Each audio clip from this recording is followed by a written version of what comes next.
নারী জাতির শ্রেষ্ঠ কাজ হচ্ছে, বিবাহিত নারীর শ্রেষ্ঠ কাজ স্বামীর চরণ সেবা করা। ভালো করে শুনে নেন এই যে মায়েরা যারা আছেন, শ্বশুর শাশুড়িকে কষ্ট দিলাম যেমন ধরে, আর লক্ষ্মী পূজার ঘন্টা বাজালে কি হবে বছরে বছরে। শ্বশুর শাশুড়ি যখন কত আশা নিয়ে কত ভালোবাসা নিয়ে ছেলে তৈরি করেছেন, উপযুক্ত করেছেন, আর সেই ছেলেটাকে তোমার সাথে বিয়ে দিয়ে তোমাকে বৌমা করে ঘরে নিয়ে এসেছে কত আশা কামনা বাসনা নিয়ে, আর তুমি কি করছো? সেই শাশুড়ি মাকে সেই শ্বশুরকে তাকে দেখে সহ্যই করতে পারছ না। কোন ধরনের মেয়ে তোমরা? তোমাদের নরকেও বাস হবে না। শাস্ত্র বললেন কি? নারী জাতির শ্রেষ্ঠ কাজ শ্বশুর শাশুড়ির সেবা করা, স্বামীর চরণ সেবা করা, এ হচ্ছে নারী জাতির শ্রেষ্ঠ কাজ। এই যে মায়েরা ঘুরিয়ে বোঝেন, একটু সোজাসুজি বুঝছেন না তো। সেবা করা মানে ওই 200 গ্রাম তেল নিয়ে এখন সবসময় লেপটেই চলে যাবেন, এটা নয়। সেবা করা মানে শ্বশুর শাশুড়ির আজ্ঞা পালন করা, স্বামীর আজ্ঞা পালন করানো হচ্ছে সেবা করা। আর সেবা করা মানে অনেকেই আমাকে গান করে বেরিয়েছি যে বাবা আপনি তো সেবা করতে বললেন, আমি তো নিজেই অসুস্থ, তো অত তেল আমার কেনারও ক্ষমতা নেই, অত তেল দিয়ে সেবা করবো কি শ্বশুর শাশুড়ি স্বামী? আমি বললাম বাবা এটা তেল দিয়ে সেবা নয় বাবা, শ্বশুর শাশুড়ির আজ্ঞা পালন করা। হয়তো এক গ্লাস জল চাইছে, দাও। বলছে মা আমাকে একটু স্নান করিয়ে দাও না। সময় থাকলে করবে না বাবা, একটু দাঁড়ান করিয়ে দিচ্ছি। এই যে মাঝে মধ্যে কথা শোনার নাম হচ্ছে সেবা। এই স্বামীর চরণ সেবা করে একজন নারী তার মরাপতিকে ফিরিয়ে নিয়ে এসেছিলেন জমের দুয়ার থেকে। নাম শুনে থাকবেন, স্বামীর চরণ সেবা করলে নারী জাতি কি ফল হয় সেটা আপনাদের কাছে বলছি। সাবিত্রী নামে একজন সতী ছিলেন, সত্যবানের স্ত্রী। বনের মধ্যে যখন সত্যবান মরে গেলেন তখন যমরাজের সঙ্গে সাবিত্রী স্বামী চরণ সেবা করার প্রতিফলে তিনি চলে গেলেন ওই যমের সঙ্গে সঙ্গে। আগুনের মধ্যে দিয়ে যায় সাবিত্রী চলে যায়, শাখর মধ্যে দিয়ে যায়, জলের মধ্যে দিয়ে যায় সাবিত্রী চলে যায়। যমরাজের সঙ্গে ছাড়া হয় না। তখন বলছে যমরাজ, মা তোমার সত্যি আমি সন্তুষ্ট হয়ে আমি তোমাকে 3টে বর দিতে চাই, কিন্তু সাবধান না, তোমার স্বামীর প্রাণ ভিক্ষা নিতে পারবে না। যে মরে যায় সে কখনো বাঁচে না। বলে তুমি 3টে বর চাও? বলে দেবে ঠাকুর? বলে হ্যাঁ দেবে। দেখুন স্বামীর চরণ যদি মায়েরা সঠিকভাবে সেবা করতে পারেন, শ্বশুর শাশুড়ি আজ্ঞা যদি সঠিকভাবে পালন করতে পারেন, শাস্ত্র বলেছে যমরাজ কেন দেবতা তার আপন জ্ঞান ভুলে গিয়ে আপনার দিকে শুভ দৃষ্টি করতেই করবে। শাস্ত্র বললেন আপনার ভাগ্যে যদি বিধাতা দুঃখ লিখে রাখে খেতে পাবেন না, একদম বিধাতা লিখে দিয়েছে আপনার পদে পদে আপনার দুর্ঘটনা আসবে। যদি বিধাতা লিখে দেয় আপনার চামড়ার উপরে, কপালের উপরে, শাস্ত্র বলছে স্বামীর সেবার নিয়ে ওই গোবিন্দ আপনার লেখাটাকে কেটে দিয়ে অন্য কিছু লিখে দেবে আপনার সুখ শান্তি। শাস্ত্রে সেটা বহু শাস্ত্রে লিখেছেন।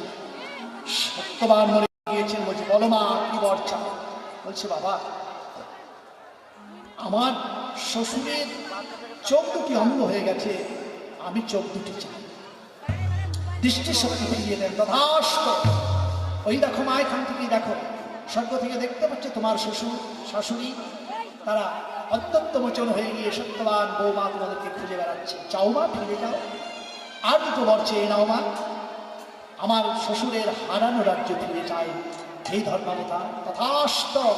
ওই দেখো যারা রাজ্য নিয়েছিল তারা দিতে আসছে বড় আদর করে, পতাকা টাঙিয়ে তোমার শ্বশুরকে ফিরিয়ে দেবে। যাও মা, আর একটা বর চেয়ে দাও, কিন্তু তোমার স্বামীর প্রাণ ভিক্ষা ছাড়া। লক্ষ্য বোধহয় আপনারা করেননি কি? একটা বলছে বিবাহেন সুখ নারী স্বামী গোত্রেন সংস্থা।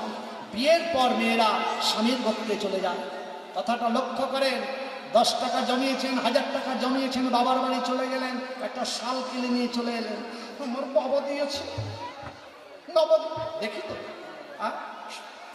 জামাইয়ের টাকা জমিয়ে নিয়ে, শ্বশুর বাড়ির টাকা জমিয়ে নিয়ে বাবার বাড়িতে গিয়েছ, ওই টাকা দিয়ে শাল কিনে নিয়ে এসে বলছে আমার বাবা দিয়েছে।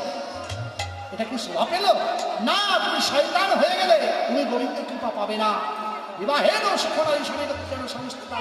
এতক্ষণ ধরে যতটা কথা বলেছেন সাবিত্রী বলছে আমার শ্বশুরের চোখ দাও, আমার শ্বশুরের রাজ্য দাও। একবারও বলেনি আমার ভাইয়ের এই ডায়াবেটিসটা ভালো করে দাও, একবারও বলেনি আমার বাবার ক্যান্সারটা ভালো করে দাও। চাইতে তো পারতেন, কিন্তু না। বিবাহের সুখনারী স্বামী দক্ষিণ সংস্থা। ওগো সমাজের নারী সকল, যারা বিবাহিত নারী আছো, যারা স্বামীর স্ত্রী আছো, মনে রেখে নাও বিয়ের পর তোমাদের কর্তব্য স্বামীর সঙ্গে থেকে স্বামীর ঘরের মঙ্গল কামনা করা। এ হচ্ছে তোমাদের কাজ। কিন্তু সেটা না করে যদি উল্টো করো তোমাদের নরকেও ঠাঁই হবে। আর একটা বর চেয়ে নাও মা সাবিত্রী, তোমার ধনে আমি সন্তুষ্ট হয়েছি, তোমার স্বামী সেবাতে আমি সন্তুষ্ট। বলে দেবে তো ঠাকুর, আকাশের চন্দ্র সূর্য গ্রহ নক্ষত্র সাক্ষী, নিচের পাতালের নাগগণ মর্তের মণিগণ সাক্ষী। দেবেন তো? বলে দেব দেব দেব। যদি দিতে হয় হে ধর্মাবতার, হে যমরাজ, তাহলে আপনি এই বর প্রদান করুন, 5 বছর পর পর যেন আমি 100 পুত্রের জননী হতে পারি।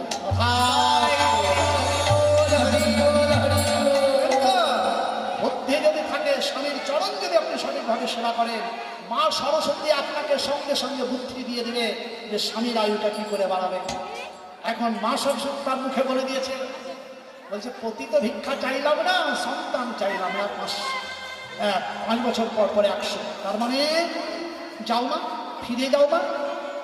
ধর্মাবতার, আমি কি করে যেতে পারি বলুন?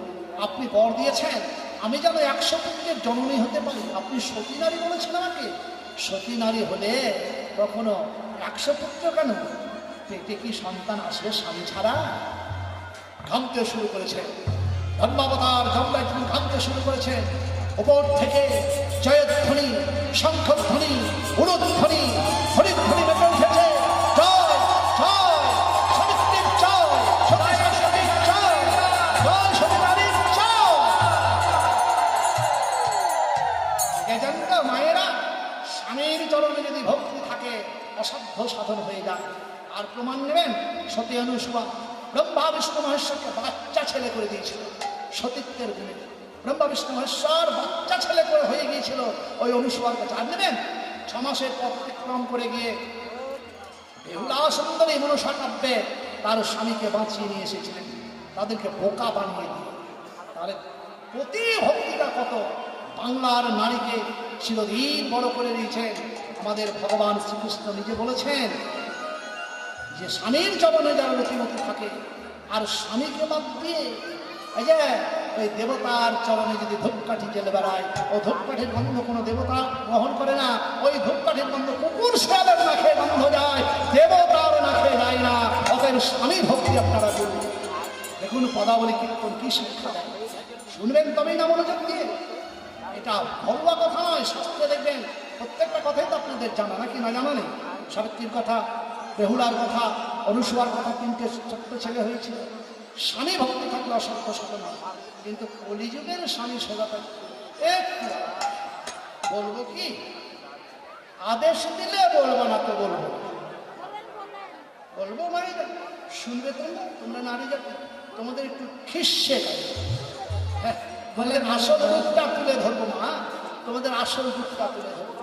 আজকালকার তো মা বিয়ে করে কেমন একদম শিকড় গজিয়ে গেল, কথাই কথাই মুখ টানা। স্বামী এসেছেন মাঠ থেকে একটা বোঝা নিয়ে এসেছেন, চৈত্র মাসের রোদ শেষের দিকে বৈশাখ পড়ছে, এমন সময় তিত্তিরে রোদ, থাকা যায় না মানুষ। সোমবার, বৈশাখ মাসে থেকে সোমবার, এখন একটা পাখা আর একটা জলের ঘটি আর পূজার থালা নিয়ে যাবে। এই দেখুন আমার দিকে দেখুন, তাহলে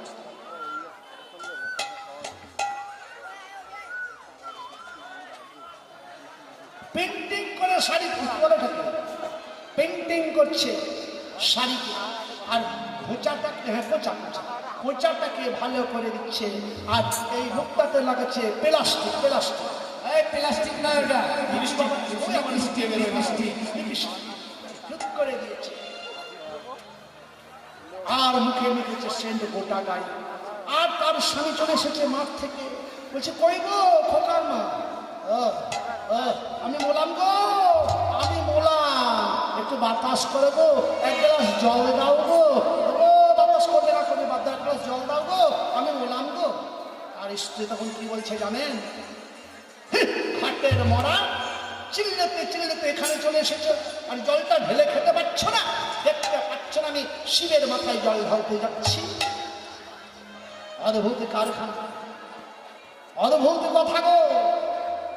নিজের ঘরের শিবটা, কথা বলা শিবটা জল জল করে ভরছে, আর পাথরের মাথায় ঢালতে যাচ্ছে জল পুণ্য অর্জন করবার জন্য। মায়েরা, তোমাদের মতন নারী, তোমাদের কথাই বলছি, কোন স্বামী সেবা, কোন দেবতা সেবা, যতই দেবতা ভজো না কেন, যতই কালী কার্তিক গণেশ ভজো না কেন, যতই কৃষ্ণের সঙ্গে সম্পর্ক পাতিয়ে দাও না কেন, স্বামীর যদি কথাবদ্ধ করে দাও, স্বামী সেবা যদি না করো, কোনো ভগবান তোমাকে কথা বলবে না। বলেছিলাম আসল কথাটা বলে যাব, তোমাদের মর্গের টান প্রজ্ঞাতে আমার যায় আসে। হ্যাঁ, আমি আসল কথাটা বলে যাব। কিসের স্বামী সেবা, কিসের তোমার শিব সেবা? ওই শিবের সেবাটা করতে যাবে ঝকঝক হয়ে সেজে, স্বামীটা যতক্ষণ বেঁচে আছে ততক্ষণ। স্বামীটা যদি কিছু হয়ে যায়, তোমার প্রিন্টিং করা শাড়ি চলবে না, আর অত সাজগোজ চলবে না। অতএব স্বামীর সেবা আগে করো, পরে তুমি করতে যেও ওই পাথরের শিবের মাথায় জল হতে। বাহ, ছেলেরা তো একটা সার্টিফিকেট পেয়ে গেলেন, রাত্রে থেকে আজকে যাবো, যে একদম পাখানা মেলে দেবো, 100 করে তেল দেবো বলে মনে দাও, কীর্তনিয়া বলে দিয়েছে স্বামী সেবা করো। বলে না, আপনাদেরকেও সেটা একটু সংযোগ করতে হবে। হ্যাঁ, অনেক বাবাকে দেখি, অনেক ভাই বোনদেরকেও দেখি, এই দেখুন একটা ঘাড়ে শ্রাবণ মাসের দিন ঘাড়ে একটা বাহক নিয়েছে, আর দু পাশে দুটো কলসি, এমনি করে যাচ্ছে। কোথায় এটা শিবজার দিনে কোথায় বলে